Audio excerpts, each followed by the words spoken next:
Good day, everybody. So, had a long night last night. How about you? I think everyone had a long night last night. So, I will leave my videos up for the thing, and obviously I didn't vote for the guy. But if you haven't heard the news this morning, November the 8th, after a long and grueling night, and at midnight when the world held with bated breath on who would become the victor of the 2016 presidential election, we now have our answer. His name is Donald Trump. Despite everyone and everything that I knew going against him, he managed to pull it off. And I think at the end of this particular election cycle, I think it's important that we understand that the American dream means a lot of things to a lot of different people. There is the social aspect and there is the monetary aspect. And to a lot of people, the monetary aspect is a very big deal. It is like the American dream is being independent, is being able to make one's own way in life. And for millions of Americans, that dream felt deferred. And it felt deferred on the backs of them. And so it can be understandable when you look at it through that lens that this was basically an election, and this is why it was such an ugly election, is that it was the financial American dream versus the social American dream. Those were the two ideas that were presented before us. Hillary Clinton, promoted a very progressive agenda, which might cost, people a little more in taxes, a little more in things, but she promised tolerance. She promised tolerance for people in the world. She promised to, try to accept everyone, to try and do good, to multiple social groups and, multiple people, and not just a homogenous few. Donald Trump was the antithesis of this. His American dream was financial. It was and he's always been that way. He's always been that way as a character, as an individual. He's always been that way. He pushes for, the idea that you can make it on your own and you can do that. And unfortunately, he sometimes found that you can't really teach the kind of business sense that easily teach it, because maybe he thought maybe he could do and teach it to people, and he really wasn't successful with his Trump University thing. And he's a greedy SOB, which I've covered other videos talking about that. And it is a hard day for a lot of people that I know personally. The fandom is sort of liberally stint, particularly on the social aspects. Fiscally, it's neither here nor there. You can have one for the other, and you can have some, in the fiscally conservative camp. You can have some in the liberally. That's across the board on that side of the Nolan scale. The social, though, is very much hard in the government shouldn't be interfering with individuals and how they're treated and their gender identities and all that stuff. They shouldn't be that way. And I think that's why a lot of that anger and calling of bigotry got tied with this, is because Donald Trump basically, through his words, showed that he really didn't care for the diversity thing. He really doesn't care for individuals as individuals. He cares more about the fiscal wealth of individuals. And to millions of Americans, that message did resonate, particularly in the Rust Belt. And I don't know if I know a lot of furries don't really get into the whole politics thing, but Michael Moore kind of talked about it, and it was kind of a warning. And some of the pundits, the online pundits, were talking about the fact that the Rust Belt, which is basically the Midwest area, could go Trump. And Michael Moore basically said, Donald Trump is, and this was his call before the election, is the human Molotov cocktail that people are going to throw into the system, that people in the Midwest are going to throw into the system. I've taken the train out to Chicago for Midwest Fur Fest. I've seen the communities that the trains go through, and I can tell you, I don't know if it's because it's near train tracks, because nothing really good is built near train tracks, but you can see that there's an impoverished tone to the world out there, and near Michigan and along Ohio, and it really proves that a nation needs to be together. A nation can't just define its success on the backs of a few people, because if it does define its success on the backs of a few people, the people who are not successful will retaliate, even if it's not in their best interest, even if they don't realize it's not in their best interest. Even if they don't realize, it's like, well, the economy is starting to grow. And on that note, they see, but it's not growing for them as much as it is for other people, and they feel left out. So, especially with the news that the Federal Reserve is going to increase, some money, there are the interest rates, barring a catastrophe, or barring any unforeseeable events, which is the quote that I found most interesting in that article because it was written before the election. And I said, well, ask and ye shall receive. So depending on how the markets react to this, depending on how the world reacts to this particular decision, basically, depending on how the world reacts to this decision, I think that it holds the interest rates from the Fed at a lower rate. Maybe. I don't know. That news hasn't come out yet. But it does seem in the early stages of the morning, I don't know if it's just because there's the shock factor, that the markets aren't really reacting as poorly as people thought they would. Which I guess it's kind of like the Grinch Who Stole Christmas, I guess. A lot of people were expecting the market to crash, and it's like, Babu Doris, welcome over, Lord, rule us well. So it's not as bad as a lot of people thought it would. And ironically, one of the furries that I do follow on Twitter, and I followed him on Twitter because he's a little bit different than most of the thing. I try to keep a diverse pool of individuals in my Twitter feed because I think it gives me a little more take on it.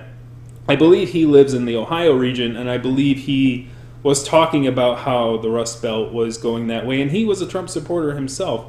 And it was hard, it was hard because it's like I knew why a lot of people don't care for the man, and I don't care for the man either. I've made a video on that. Particularly what he did after the Orlando thing I thought was pretty below the pale and not really forgivable, is using tragic events in order to, strive your political message of separation and harming people, and harming social relations with individuals of different identities. Particularly since the GLBT community probably wouldn't appreciate, and people who died in that incident probably wouldn't appreciate their bodies being used to promote that kind of agenda. As I said, that was then. And there's a video for that, and I was pro-libertarian, blah, blah, blah, anger, the Libertarian Party will rise against you. And obviously that didn't happen, but I can say this. If Donald Trump leads in the way that a lot of people fear he will, I do think it's going to further divide not only the nation, but it's going to further divide the Republican Party. I do believe that if he is as people fear, the libertarian stint of the Republican Party will full-on abandon the Republican Party if the Republican Party chooses to stick by their candidate, which they typically will. I think that you're going to see a rise in local elections. I think you're going to see a rise in that. And it'll be a fundamental change in, how we do it. My biggest concern is that, Donald Trump has a lot of personality quirks. A lot of people call him the Andrew Jackson. I'm starting to feel like he's the Buchanan of presidents, if we're going to compare it to a historical president. He's not a bachelor. Ironically, Buchanan was our only, if you didn't know this, Buchanan was our only president who was single. He was our first and last president who was single. He was the 15th president of the United States. And if you know that number 15, that's not a good number because you know who the 16th one was, and what kind of happened along those lines and what kind of happened on the way to there. Yeah, it's not pretty. And so the future is uncertain because Donald Trump is a chaotic character. You don't know what he'll say or do from one day to the next. But I can say this. It might seem ironic to all of you out there that I fear for a lot of people, and I do hear their worries and their concerns in it. And I heard from some furries I haven't talked to in probably a year or so, saying, can we talk tomorrow? Can we talk? Just talk. I just need someone to talk to right now. And it's very it's kind of like one of those moments where it's like a tragedy, even though no one really died yet. But no one really died, but yet it's like a tragedy where people just have to come together for it because it was such a big loss on their part, especially for those who are in the GLBT community who are married, who now fear for their marriages, who fear for their social benefits and their social contracts on that thing. Despite Mike Pence being his vice president candidate, I hope that he proves everyone wrong. I hope Donald Trump proves everything wrong and keeps his East Coast demeanor when it comes to that thing. Because I think that his East Coast demeanor on the social issues, on that particular social issue in particular, will rise above, anything like that. Unfortunately, I don't think I can say the same thing for particular religious groups. And by the way, Utah, the best candidate, the best third-party candidate for the night was not Gary Johnson. In fact, it was, as many people were saying, it was that the Mormon in Utah. He got 28% of the vote, which didn't stop Trump from winning the state. Unfortunately, I was kind of joking in the middle of the night, what if the Mormons saved the United States? And it's it was kind of like one of those fantasy things. It's are enough Mormons going to show up where he can't get Utah? And it's well, it was only it only stemmed 30% of the vote away from him, and it only lowered him to 50%. So, because Utah is really solid red, it's really solid red. So even when their party was split, it still went for Trump. That aside, I made a tweet too, when the Cubs won the election, and it's the most depressing thing, but it's probably the most humorous thing. I guess I got to find humor in something. Where I was like, well, if the Cubs can win the World Series, anything can happen, right? And then I said, looks ominously at November 8th, and yeah. And then and then I retweeted that tweet. I copied the link to that tweet and put it in a tweet, and I said, fuck this guy. Excuse the language, but seriously, F this guy. What's this jerk? Look what you jerk. What you did. You jinxed it. Jinxed it for everyone. Terrible. You're a terrible human being. So, Donald Trump has surprised a lot of people in this election. And for for everyone's sake, I hope he surprises everyone in a positive way instead of in a negative way. This is a surprise to a lot of people, some in the positive, some in the negative. But I hope for all Americans that he continues to surprise, but in the positive manner. I hope that he finds humility in the weight of his office. Because I could say if he doesn't, then there are checks and balances in place to ensure that he is stopped before he does too much damage. Hopefully those checks and balances work. A lot of people are not very sure because obviously the Senate and the House are also red. But I don't think party line really defines Donald Trump. Donald Trump is a populist. He's Republican, but he's a populist. There's a lot of other Republicans who have constituencies who... And I think even Donald Trump's constituency really, really doesn't want to have the racist and segregist things. They just wanted someone to give a damn. That's all they wanted. They wanted someone to say, you know what, I don't care what gets done, just get me a job. Just get me something to do, just get me something to do. And that's going to be something that comes up that's going to come up in the future for a lot of people, because the truth of the matter is that the reason that the jobs are outsourced is not because it's going to some foreign country or it's going to something. We're programming ourselves out of work. Literally, we are taking computer programs and we are having them do what human beings used to do. From the time when we first had phone lines and we had operators putting pins in the things, we have computers do that for us now. We don't need someone putting pins in those things. We have auto-driving cars coming out in the recent future. You can't even possibly imagine how many jobs that's going to dislocate. And Elon Musk has been talking about this and saying we definitely need to understand that we need some sort of way of making a wage that everyone earns, whether or not they're working or not, that everyone can earn a living, despite on what they do in their free time. That there's got to be a way to earn one's living, not by, defining work and roles as work, because eventually the computers are going to take over everything, from China to the thing.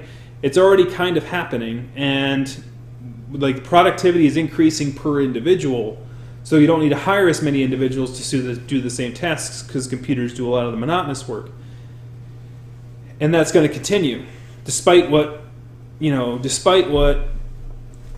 Donald Trump wants to say. And that's why the irony here is that despite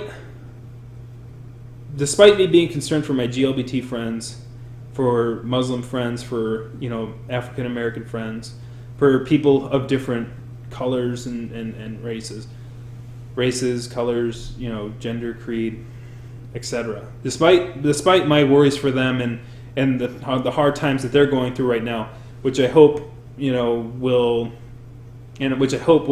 eventually be alleviated in some way, in some nonviolent way, and hopefully, positive changes are made despite his words, despite his hard sell, like that.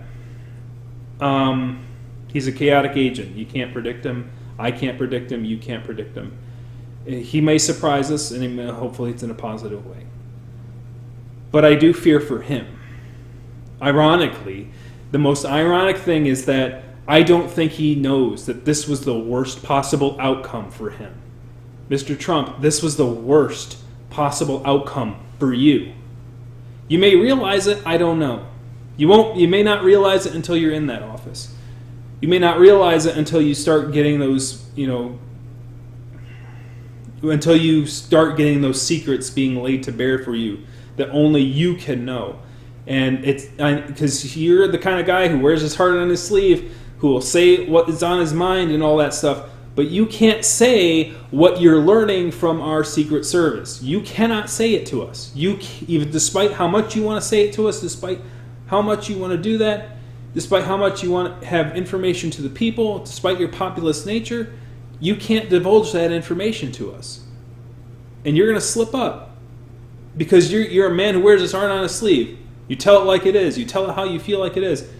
If you are giving information that is classified, how long until it slips out of your mouth? I don't know. But if it does, guess what's going to happen? It's not pretty, because the people in Congress are certainly not going to stand by that. They're expected to keep those secrets too. I don't know how well you can keep secrets. That's the thing. I guess you kept your tax returns pretty secret, but by the way, you should divulge those now that you're elected, right? You should show us your tax returns? Or is that audit going to magically be there for years on end? I don't know. But here's the thing as well. The worst part is not even that. The worst part is you made a promise to people. And you've made promises to people in the past and you failed to deliver on them.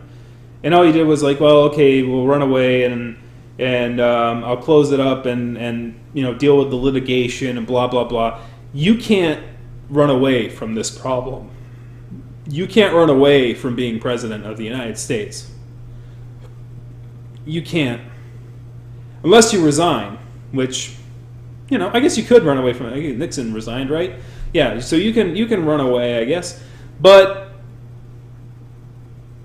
please, if you find yourself, overwhelmed by it, resign sooner rather than later. Even though we're going to have Mike, well, actually, no. Stay as long as you can, especially if you're pro-LGBT. We don't need Mike Pence up there, all right? Stay as long as you can, because I think I'd rather deal with you than Mike Pence. Maybe. I don't know yet.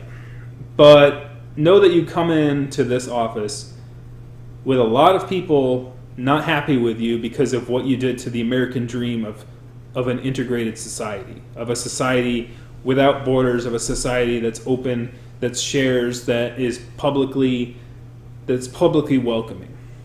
You trounce that American dream.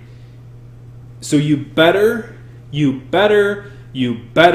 deliver on the financial one that you promised. Because if you don't provide the financial one that you promised, and you put the social one in the crapper, I could tell you this, 4 terms, I would love to see you make it to 4 terms. But you're going to have the bluest Congress and the bluest Senate 2 years from now if you don't deliver those jobs out there. Because every single Democrat are going to be running on the platform that he promised you jobs, he didn't get you jobs. Especially since right now jobs are slowly trickling in. Unless that trickle gets pounded out and those jobs start flowing in and trickling down like a rainstorm, and you don't do it in the next 2 years, the Republican Party is pretty much toast. You're done. This is your last chance. You have no excuses anymore. You have control of all 3 branches of the government. You folks have no excuses anymore. Get the job done and get it done right. Because if you don't get it done right, those Democrats are waiting and salivating for you to make mistakes. So don't make mistakes. Don't give in to and more importantly, don't give in to your vices, because if you start treating women as you've been treating, if you have spoken and taken your word for how you treat women, if you treat your secretaries and things like that like you're a rock star, you're no longer a rock star, you're a political official. And yes, we've had some kind of, grabby, men will be boys, presidents in the past who've been known to be womanizers and have a weakness for the ladies. It's a more modern era, and that just doesn't fly as much anymore. And if you definitely go beyond the line with that, you'll be impeached really quick.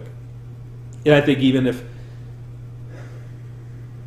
especially if the Republicans would go, I'd rather work with Mike Pence. I think I'd rather work with Mike Pence. Yeah, Donald Trump, you fired. So yeah, that's the sad thing. I wanted to say that line. Damn it, you took that away from me. You jerk. You're a jerk, man. You're a jerk. I wanted to say that line so bad. Everyone wanted to say that line so bad. Everyone wanted to say, Donald Trump, you fired. And not going to happen now. You're hired, Mr. Trump. You work for us now. You're not the big guy up top anymore. You're the guy down there. You're the one that answers to us as the people of the United States of America. We voted you in. We hired you. Don't screw it up. Because you know what happens to people who screw up, right? They don't get compensation. I think if you do a poor job, we shouldn't have to pay you. That's what I think. That's the first law we should pass under your presidency. You have it yourself. It's called the Trump rule. If we don't like the way the president's behaving, they don't get paid. Flat out. Like, that's how you worked with your caterers, right? So, anyways, I'm getting facetious. What I'm trying to say here is that our democracy has survived worse presidents. Buchanan being one of them. And I hope to goodness that I am wrong that you are the next Buchanan, because you're married for one, but you sort of have that Bachelor-esque vibe to you, and you also have that vibe of well, you like the prestige, but not quite doing the job and doing the hard work and trying to get people to come together. Because if you think the country is divisive now, when Buchanan took office, it was extremely divisive. It was to the point where we were saying, well, if we were arguing over slavery and whether or not it should be a thing. And he didn't touch that issue. He didn't solve that gender. He didn't bridge that gap. And because he didn't bridge that gap, we had the Civil War and we had Abraham Lincoln. Everyone goes off about this thing, and this is the romanticized problem with it, and this is kind of the tragic issue, and I'll leave you on this note, is that everyone wants the generation to be the greatest generation. Everyone wants the president to be the greatest president. But I say this, you don't want those things. The greatest generation fought so that we wouldn't have, so their future generations, so our generations, wouldn't have to deal with the horror, the tragedy, and the disgustingness and the state of the world that they had to deal with. I remember when I was a cashier back in 2006 when I was a more ignorant man, when I was not even in college yet. And on June 6th, someone walked up to me and he goes, "You know what today is?" And I said, it was 2007, so I was like, oh, a year ago everyone thought the world was going to end because it was 666. I didn't know. So he went to me, it's like, yeah, today is the anniversary of the storming of beaches in Normandy. Now, as soon as he said that, I knew the issue he was talking about. That, the event that he was talking about. Everyone knows what the storming of beaches of Normandy is. Not everyone remembers dates. I'm not a good date person. I don't remember specific dates on which things happened. But I do know cause and effect and where the things lie. And I knew what storming of beaches of Normandy was. Like, oh, okay. Since I'm a cashier and a customer, obviously, you be humble and you say, but it kind of irked me a little bit. Because he was like, yeah, because he was acting like, oh yeah, you little kids don't know anything about the world around you and all that stuff. And it's like, and I'm smarter than you. And it was like as if he'd just listened to some talk radio saying these kids are dumb and don't know their military history and blah, blah, blah. And then he went to be smug because he just heard that was what today was. And he wanted to show his intellectual superiority to someone else. And that's kind of the stint I got off of that. But to me, when I thought about it and really thought about it and really reflected on it, what I said was like, whether, I honor those men by remembering, obviously they want to be remembered for what they did. But I think they also wanted to not have the situation they were portrayed as remembered. Like, I don't think they wanted that situation to ever be remembered. And so, it's like no one should have to go through it. They didn't fight that war so that somebody else could fight. It's like it's not like only the most sociopathical soldier would go, well, I hope that we fight wars like this in the future. No, they want to fight for a future where their kids and their grandkids can live together in peace and not have to worry about those things. They don't want another greatest generation. They want a generation that could concentrate on the movement of humanity forward instead of having to fight for our very survival. And a lot of people right now feel that we are moving in that direction, that we're moving in the part where we forget the horrors. We forget that we have been sheltered from the horrors of the world, and that we are moving back in a direction where the horrors of the world are going to start knocking at our very doorsteps. And understand that going into this is how a lot of people feel. So, and same with the greatest of presidents. We don't remember George Washington and Lincoln because of their policy decisions. Obviously, their policy decisions, do have an impact. George Washington's 2-term limit sort of thing kind of became law later, but was kind of a unwritten rule before that. Before Roosevelt, or was it Roosevelt? God dang, I'm gonna get a lot of things for that. I think it is Roosevelt. The one in World War II. Everyone knows Roosevelt, right? Huh. But anyways, I think that's it. It's been a long night. I can't even remember those simple things for certainty. So, like, when he did 3 terms, everyone was like, oh, okay, we got to put in 2 terms. And speaking of which, I think that we need to really amend the Constitution when it comes to the Supreme Court and how we pick our justices. I'll go over that in another video because this one's going really long, but it's been a long night and it's a lot has happened. But I really believe that every election, every term as a president should be limited to one Supreme Court justice pick. And I think they should always get one Supreme Court justice pick. And basically there'd be a cap on the Supreme Court to be about 13 or some odd judges. Basically a formula that would be the expected lifespan of an individual divided by the terms of a presidency. And so that way, on average, one justice would be rotated out every 13 term cycles, which would be a long time. We could shorten it up, make it longer, make it some sort of formula. I'll go over details of that later on in a future video of my idea of revamping the Supreme Court, so that, because right now the Supreme Court is really in a state of chaos because people are afraid that like one president's going to be able to like put everyone on there as long as if the death cards play the right way. And a lot of Supreme Court justices are afraid to leave their position if the president is of the opposing party. I mean, obviously I want to get rid of the party system entirely, just as Washington had stated, because now we have a one-branch government, which a lot of people feel that we have a one-branch government, which is the Republican Party. But I think that there are 2 different stints of the Republican Party. I think the Republican Party is not the sum of its parts, and I think that there will be conflict with this president, despite what a lot of people in the liberal side think.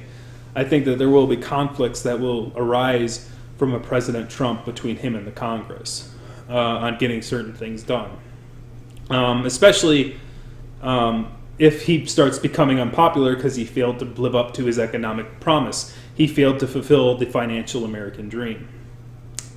So that being said, we'll see what happens in the coming days. I'll probably do my next video on the Supreme Court thing because I think it's a very important thing that should be enacted, quite frankly, and I think both parties should agree.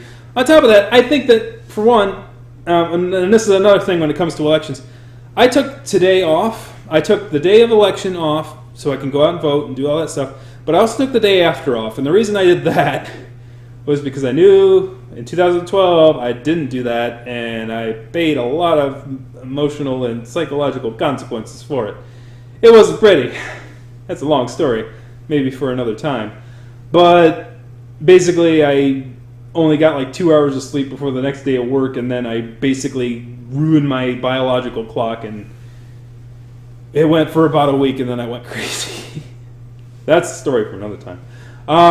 So yeah, I did the right thing this time and went, okay, even though I stayed up till 4 a.m., I got some sleep at least, and I'll deal with work tomorrow when I get there, because despite how bad things look, we got to keep going, and hope that the leaders and the powers that be, don't upend everything in order to fulfill some of their own selfish agendas.